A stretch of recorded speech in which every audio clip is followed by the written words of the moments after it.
Saya aminkan dululah. Bismillahirrahmanirrahim. Assalamualaikum warahmatullahi wabarakatuh. Alhamdulillahirabbil alamin wassalatu wassalamu ala asyrafil anbiya'i wal mursalin wa ala alihi wa sahbihi ajma'in.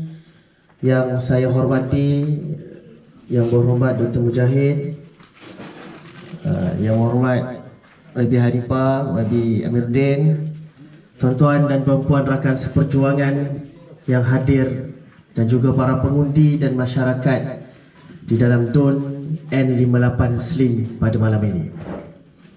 Saya tidak mahu untuk mengulangi apa yang saya telah bincangkan ataupun katakan beberapa hari yang lepas. Namun ada satu sahaja perkara yang ingin saya ulang kembali. Apabila saya dipertanggungjawabkan ataupun menawarkan diri sebagai seorang calon di dalam pilihan raya kecil ini, saya ingin membawa dan juga memberitahu bahawa terbit satu ketakutan di dalam diri saya ini, iaitu ketakutan apabila menerima jawatan.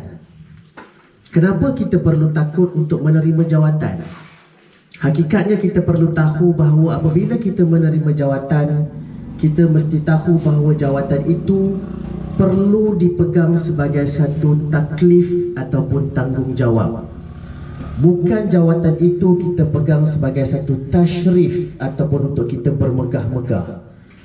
Kerana itulah saya sungguh takut daripada 13 hari 8 sehingga penambahan calon tu memang seram sejuk je. Tak boleh tidur. Ya, tapi setelah penambahan calon selesai, terbit satu semangat juang luar biasa dalam diri saya. Sebab saya percaya rakyat di dalam DUN N58 Slim ini perlu dibela. Tuan-tuan dan puan-puan, sedar ataupun tidak, ada dua perkara yang Kerajaan Barisan Nasional ataupun Menteri, saya sebut Barisan Nasional lah, yang tadi Barisan Nasional, bukannya Perikatan Nasional ke Muafakat Nasional. Banyak nasional ni. Yang bertanding adalah Kerajaan Barisan Nasional. Menteri di dalam kerajaan yang sedang berkuasa ini, ironinya, pertamanya bila saya sebut tentang isu banjir, diorang pun balik, diorang pun respon, kerajaan akan fokus untuk menyelesaikan masalah banjir. Itu kita sebut. Bila saya sebut pula anak-anak muda perlu diberi kemudahan dan ilmu tentang melakukan menjana ekonomi dalam digital ekonomi, hari ini Menteri Komunikasi ke apa ke menyatakan bahawa rakyat Slim akan menerima liputan telefon 4G. Kalau besok saya cerita pasal ulat bungkus, apa agak-agaknya tuan-tuan akan dapat di dalam DUN N58 Slim? Apa agaknya?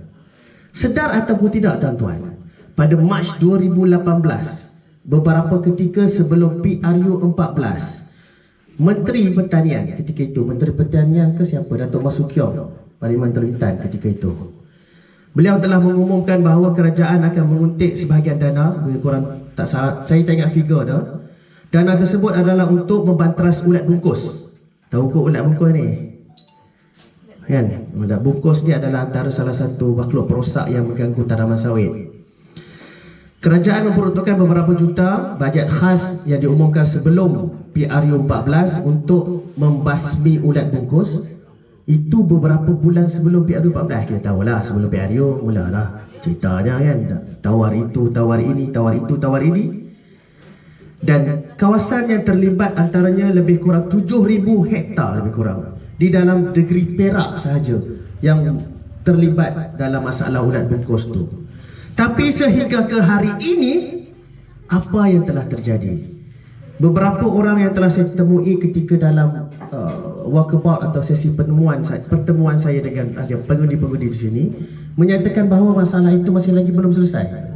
Hakikatnya, walaupun pada PRU 14 itu, masalah atau PRU 14 kerajaan yang memerintah adalah daripada Pakatan Harapan, saya juga difahamkan bahawa isu ulat bungkus ini telah ada beberapa tahun lagi sebelum 2018.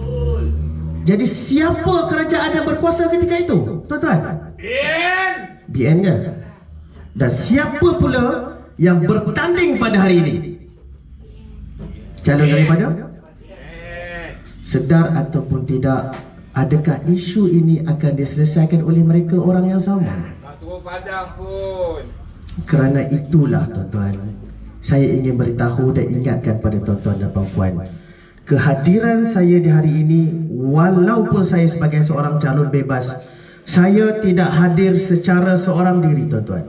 Saya hadir bersama seorang abang saya seperti Cikgu Mahdi. Saya hadir seperti abang-abang dan rakan-rakan saya, kakak-kakak saya yang berada bersama-sama saya, membawa aspirasi perjuangan yang dibawa oleh Tuan Dr. Mahathir Mohamad, hadir ke DUN N58 Slim ini dan bersedia untuk berkhidmat kepada tuan-tuan dan puan-puan sekalian. Saya takut satu hari nanti apabila kami ini, saya tak nak sebut saya seorang je yang berhormat, saya nak sebut abang saya ini, kakak-kakak saya ini, pakcik-pakcik saya, makcik-makcik yang bersama-sama saya sebagai jentera dalam pada pilihan raya kali ini sebagai yang berhormat. Apa akan jadi kalau pengundi dalam N58 Slim ini tidak dapat menemui kami? Di manakah isu-isu yang bermasalah akan disalurkan? Apa akan jadi? Dan di mana kami ini nanti nak jawab ketika ditanya di akhirat kelak?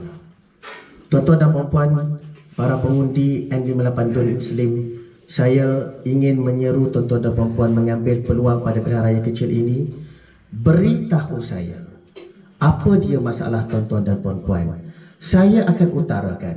Sebab syukur Alhamdulillah wartawan pun akhir-akhir ini suka mendapatkan respon daripada saya.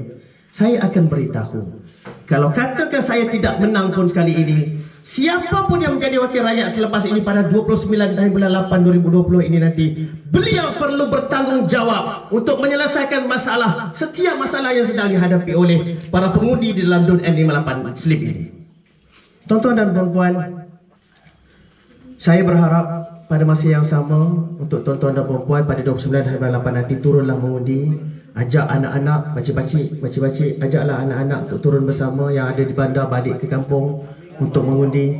Dan insya-Allah kita akan dapat melakukan satu kejutan yang baru, iaitu kali pertama di dalam N58 ini seorang calon bebas dinobatkan sebagai seorang wakil rakyat, insya-Allah.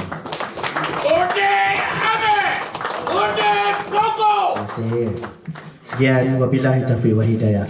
Assalamualaikum warahmatullahi wabarakatuh.